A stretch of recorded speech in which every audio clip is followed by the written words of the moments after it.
I think there's a lot of good in the Andrew Tate, like, dude, go out there and work hard and lift weights. There's a lot of good to that. But you're kind of highlighting this other problematic side of the sort of isolation, alienation, loneliness of that. And I think they go hand in hand. I think it's hard to have one without the other. Wait, it's hard to have one. How does it go?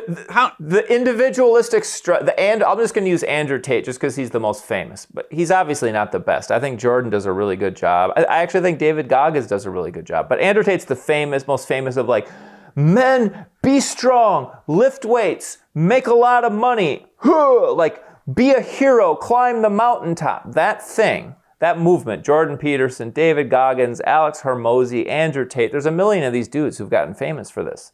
Yeah. I think even Joe Rogan kind of is sort of dabbles in this camp, you know?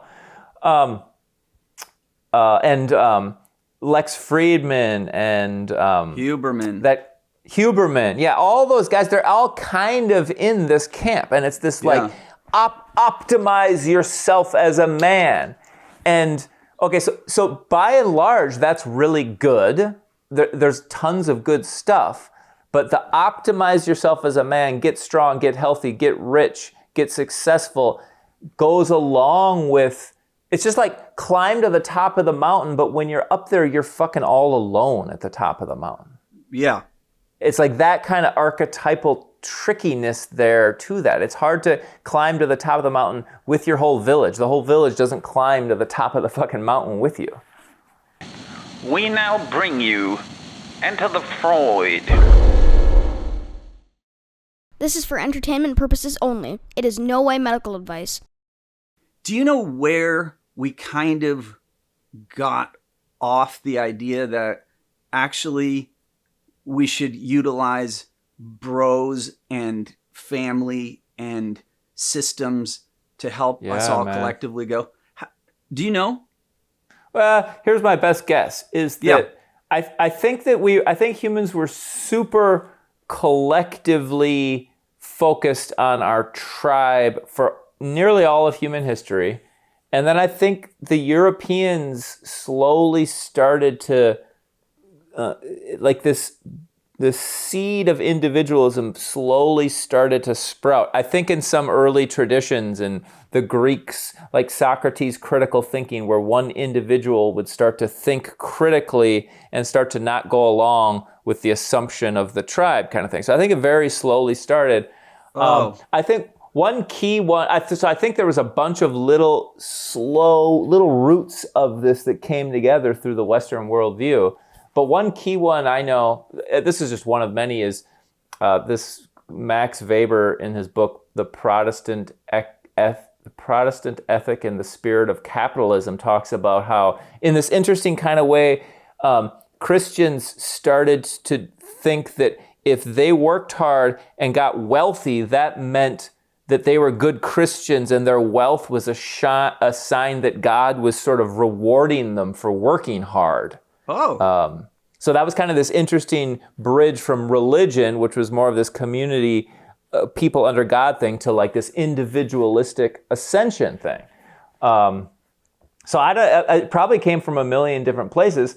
We all need way more social contact. What is it that we're saying everyone needs? What is it that we're saying you need?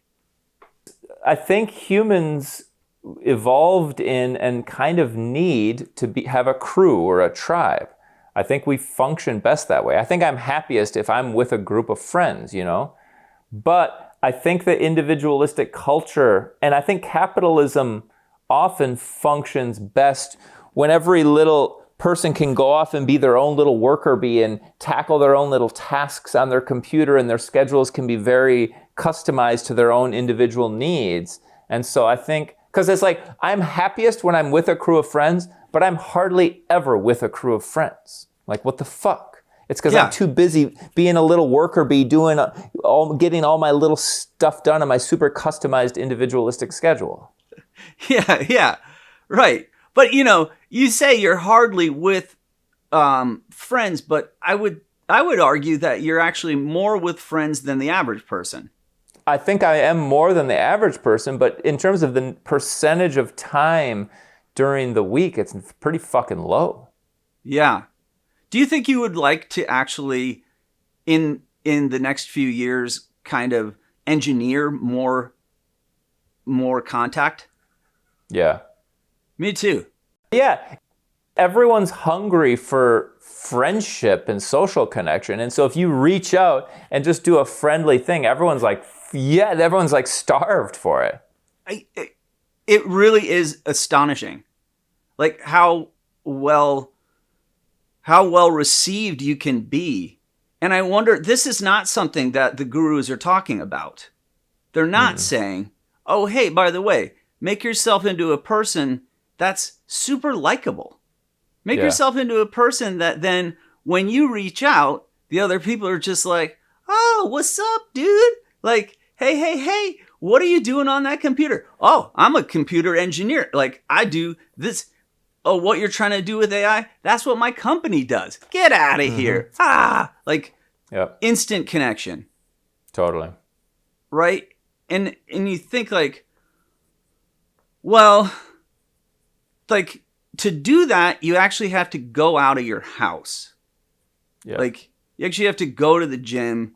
You actually have to go to a study place. You have to go to a shared workspace. You have to go to some shared collective space, and we don't have those as much anymore. There's this, I've never experienced this firsthand, but I've heard this story that I think in lots of countries, but the story I heard is in Italy. Like Italy, at the end of the day, at like 7:00 p.m., everyone goes out into like the town square and just sort of strolls around and talks with everyone. And that's what they do in all the villages in Italy. I don't know if that's true, but I've heard that. Well, if you've been to the Spanish Steps, Plaza de España, have you been there? Yeah. It's kind of a tourist destination, but then it's true. There is a huge collection. I can't tell if that's just tourists or. Yeah, well, I've heard that that's like an Italian cultural norm, and you just can't help but then just think of, again, humans evolved in these tribes in the villages. I bet everyone was just like hanging out fucking all day, every day. And I'm just thinking we need that, and it doesn't really exist in America in 2024. The gym is one place, but everyone's wearing their headphones, Yeah. And where else? The bar or a restaurant. It's almost like the sports bar is the best thing we have, and that's not very good for your metabolic process. No, to be going and slamming pints, and it's kind of like a contrary thing. Yeah, it's true. You know where else they have those squares where everyone meets is in Central America. Mm-hmm. Like, a lot of the towns are built around these actual squares. They have some monuments in the middle, and then it's all cobblestone around it. And then there's just benches and benches and benches. And then people are just sitting there in the evening. Hanging out, chatting. Yeah. Yeah, I think that's an important part of like human well-being, and we don't have that for shit in America right now. Well, so then if the predominant message is just like, it's you and you alone, go get yours, fight the fight, don't give up.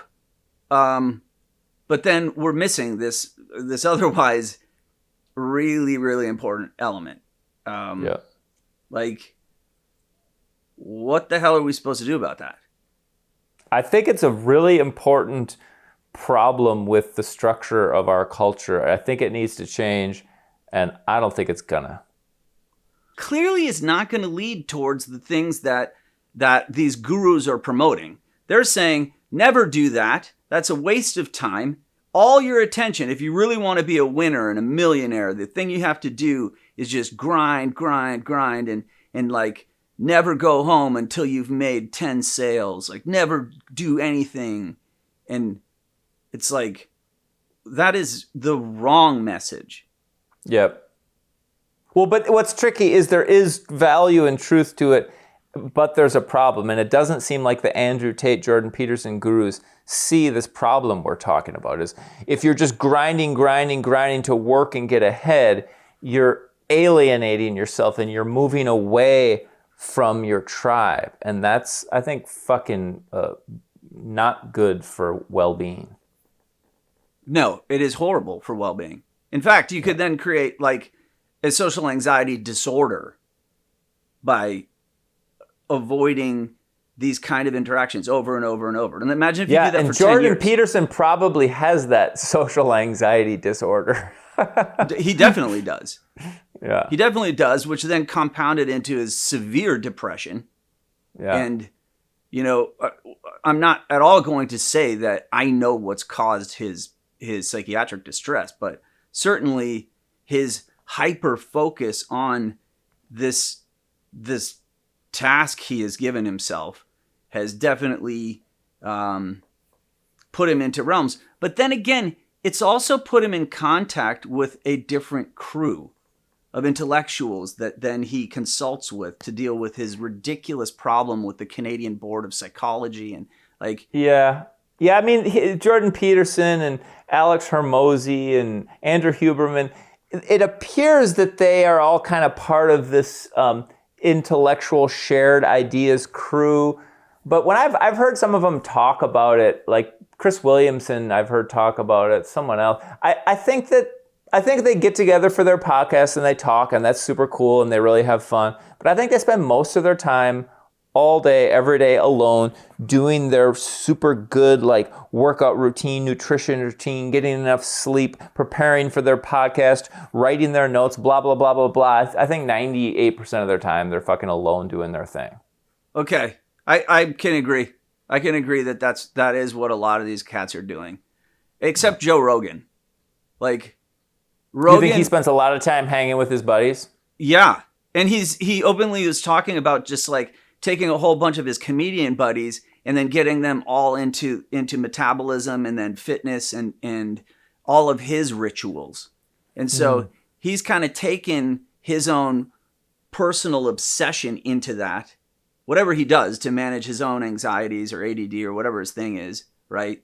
Like he then is now roped in a bunch of these other cats, and he really is enjoying having their camaraderie in that process. And so he too knows this. He's also like 8 years older than us. And so he probably started to feel the impending future of, I'll be an old fucking hyper opinionated man who then has just like a world of hostility from, and I've got millions of dollars to fucking do just what?